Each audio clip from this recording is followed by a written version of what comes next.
हम सभी सप्तम अ के छात्र आज अपने हिंदी के पाठ्य पुस्तक की एक कहानी तीन बुद्धिमान का नाटकीय रूप लेकर प्रस्तुत है। मैं प्रत्युषा कहानी में मंच संचालन की भूमिका निभा रही हूँ।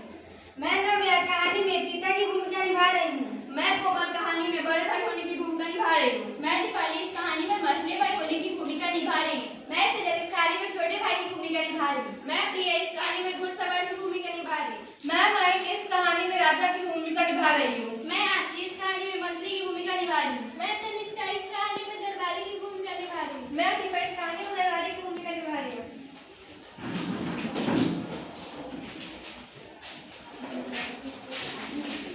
एक समय की बात है, एक निर्धन व्यक्ति के 3 बेटे थे। वह प्रायः ही अपने बेटों से कहता, मेरे बेटो, हमारे पास न तो रुपया पैसा है और न ही सोने चांदी, इसलिए तुम्हें एक दूसरे प्रकार का धन संचित करना चाहिए।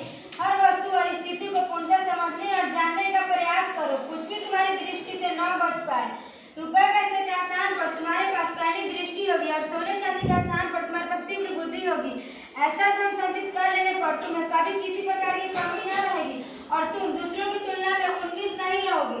जी पिताजी, हम आपकी बात को सदैव याद रखेंगे। समय बीता और कुछ समय पश्चात पिता चल बसे। पिताजी, आप हमें छोड़कर क्यों चले गए? पिताजी, अब हमें सही राह कौन दिखाएगा? पिताजी। पिता को गुजरे हुए करीबन 1 महीने हो चुके थे। बेटे साथ मिलकर बैठे और उन्होंने सारी स्थिति पर विचार किया।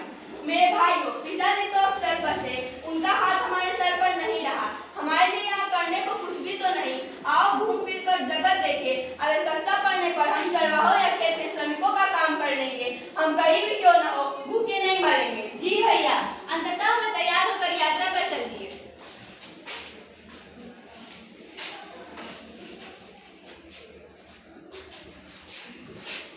मेरे भाइयों, हमने कई सुनसान वीरान घाटियों को लांघ दिया और ऊंचे पहाड़ों को भी पार कर दिया है। ऐसे ही हमें चलते चलते 40 दिन हो चुके हैं। हमारे पास जितना भी खाने पीने का सामान था वह अब खत्म हो चुका है। तो हमारे पैरों में छाले पड़ चुके और हम थक कर चूर हो चुके। और इस सड़क कहीं खत्म होने को नहीं आ रही। वो देखो, सामने एक पेड़ और मकान दिखाई दे रहा है। लगता है किसी बहुत बड़े नगर में आ चुके हैं। चलो वहाँ चलकर कुछ देर आराम कर लेते हैं। जब वे नगर के पास पहुंचे तो सबसे बड़ा भाई अचानक रुका और फिर बोला, मेरे भाइयों, थोड़ी देर पहले यहाँ से एक बहुत बड़ा ऊँट गया है। संभवतः वो ऊँट एक आंख से नहीं देख पाता होगा और उस पर एक महिला और एक बच्चा सवार। बिल्कुल सही। घुड़सवार का आगमन।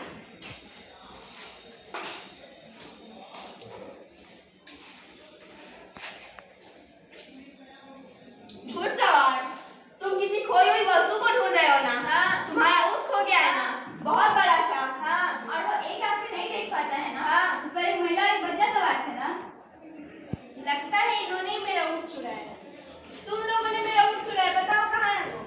हमने तो तुम्हारे ऊँट का मुंह तक नहीं देखा। तो तुम्हें उसके बारे में सभी बातें कैसे पता चली? क्योंकि हम अपनी आंखों और बुद्धि से काम लेना जानते हैं। शीघ्रता से उस दिशा में अपना घोड़ा दौड़ाओ, तुम्हें तुम्हारा ऊँट मिल जाएगा। नहीं, मैं उस दिशा में नहीं जाऊंगा। मेरा ऊँट तुम ही लोगों के पास है और तुम्हें उसे मुझे लौटाना पड़ेगा।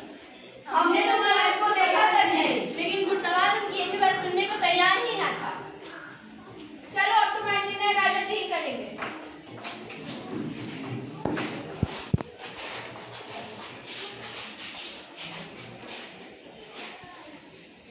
महाराज की जय हो। महाराज, मैं अपने रेवड़ों को पहाड़ों पर लिए चल रहा था। मेरे पीछे एक बड़े से ऊँट पर मेरी पत्नी तथा मेरा छोटा सा बेटा साथ आ रहे थे। किसी कारण उनका ऊँट पीछे रह गया और वे रास्ते से भटक गए। मैं उन्हें ढूंढने गया तो मुझे रास्ते में 3 व्यक्ति मिले जो पैदल चले आ रहे थे।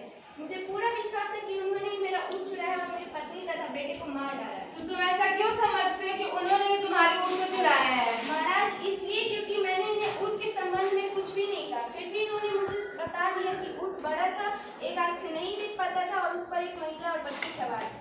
जैसा कि तुम कहते हो, तुम्हारे बताए बिना ही उन लोगों ने तुम्हारे ऊँट के विषय में सब कुछ इतनी अच्छी तरह से बता दिया है, तो अवश्य उन्होंने उसे चुराया होगा। जाओ उन चोरों को यहाँ लाओ। जी महाराज। तुम लोगों को महाराज ने बुलाया है, चलो। महाराज की जय हो। चोरों, तुरंत बताओ, तुरंत उत्तर दो, तुमने इस व्यक्ति का ऊँट कहाँ छिपाया है? हम चोर नहीं है, हमने इसके ऊँट को कभी देखा तक नहीं। इस व्यक्ति ने कुछ भी बताए बिना ही तुमने इसके ऊँट के विषय विषय में सब कुछ इतनी अच्छी तरह से बता दिया, अब तुम यह कहने का साहस कैसे रखते हो कि तुमने उसे नहीं चुराया है? महाराज, इसमें तो आश्चर्य की कोई बात नहीं है। हमें बचपन से ही ऐसी आदत पड़ चुकी है कि हम कुछ भी अपनी दृष्टि से चूकने नहीं देते। हमने अपने परिवेश को पहली दृष्टि से देखने और बुद्धि से सोचने के प्रयास में बहुत समय लगाया है। इसलिए उस व्यक्ति की ऊँट को देखे भी नहीं हमने बता दिया कि वह कैसा दिखता है। हाँ, किसी को भी देखे बिना उसके विषय में इतना सब कुछ जानना संभव हो सकता है? हाँ, संभव है। तो ठीक है, हम अभी तुम्हारी सच्चाई जान लेंगे। मंत्री जी महाराज। महाराज की जगह आपने मुझे बुलाया? हाँ, इधर आओ।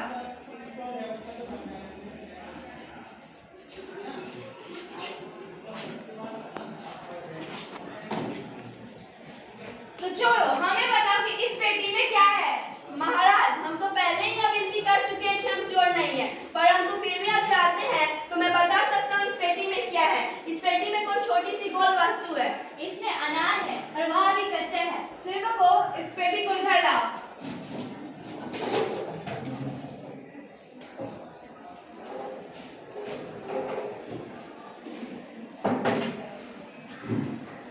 इन लोगों ने स्पष्ट कर दिया कि यह चोर नहीं है। वास्तव में बहुत ही बुद्धिमान लोग हैं। तुम इनके बताए हुए रास्ते पर जाओ और जाके अपने ऊँट को खोजो। महाराज, मुझे क्षमा कर दीजिए। अगर मैं इनकी बात पहले मान लेता तो मेरा इतना समय व्यर्थ नहीं जाता। तुम लोगों ने स्पष्ट कर दिया कि तुम लोग बिल्कुल निर्दोष हो और जहाँ भी जाना चाहो जा सकते हो। किंतु जाने से पहले मुझे सारी बातें स्पष्ट रूप से बताओ कि तुम्हें यह कैसे पता चला कि उस व्यक्ति का ऊँट खो गया है और तुमने यह कैसे जाना कि ऊँट कैसा था? महाराज, धूलों पर उसके पैरों के चिन्हों से मुझे पता चला कि एक बहुत बड़ा ऊँट वहाँ से गया है। जब मैंने अपने पास से जाने वाले घुड़सवार को अपने चारों ओर नजर दौड़ाते देखा, तभी मुझे यह समझ आ गया कि वह क्या खोज रहा है। बहुत अच्छा, मुझे यह बताओ कि तुम में से किसने उस व्यक्ति को यह बताया कि वह ऊँट एक आंख से नहीं देख पाता है? उसका तो सड़क पर कोई चिन्ह नहीं रहा होगा। महाराज, मैंने यह अनुमान ऐसे लगाया क्योंकि सड़क के दाईं ओर की घास तो ऊँट में चली थी, मगर बाईं ओर की घास ज्यों की त्यों थी। इससे मुझे पता चला कि ऊँट एक आंख से नहीं देख पाता है। अति उत्तम। तुम में से किसने यह अनुमान लगाया कि उस ऊँट पे एक महिला के साथ एक बच्चा सवार था? मैंने देखा कि एक स्थान पर ऊँट के घुटने टेककर बैठने के निशान थे और पास ही एक महिला के जूते के पैरों के निशान थे और एक छोटे से बच्चे के पैरों के निशान थे, जिससे मुझे यह पता चला कि एक ऊँट पर महिला के साथ एक बच्चा सवार था। अति उत्तम।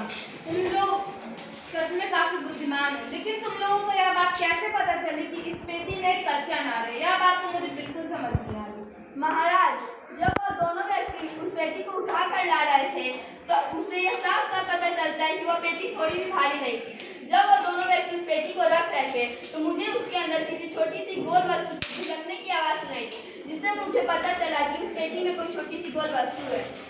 महाराज, मैंने यह अनुमान ऐसे लगाया क्योंकि पेटी उद्यान की ओर से लाई गई और उसमें कोई छोटी सी गोल वस्तु है तो वह अवश्य अनार ही होगा, कारण कि आपके महल के आसपास अनार के बहुत से पेड़ लगे हुए हैं। बहुत अच्छा। तुम में से अनुमान किसने लगाया कि वह अनार कच्चा था? मैंने। इस मौसम में सभी अनार कच्चे हैं, तो आप स्वयं देख सकते हैं। राजा ने जब खिड़की के बाहर देखा तो वहां तो सच में अनार कच्चे ही लटक रहे थे। इससे तो राजा की आश्चर्य की कोई सीमा ही ना रही। धन संपत्ति या संसारिक वस्तु की दृष्टि से तो तुम लोग धनवान नहीं हो, लेकिन तुम्हारे पास बुद्धि का बहुत बड़ा कोश है। अगर तुम लोग चाहो तो मेरे महल में रह सकते हो। धन्यवाद महाराज। मंत्री जी महाराज। इन भाइयों को हमारे महल में रख लिया जाए। जैसी आपकी आज्ञा। राजा उन तीनों भाइयों की बुद्धि देखकर इतने प्रसन्न हुए कि उन्होंने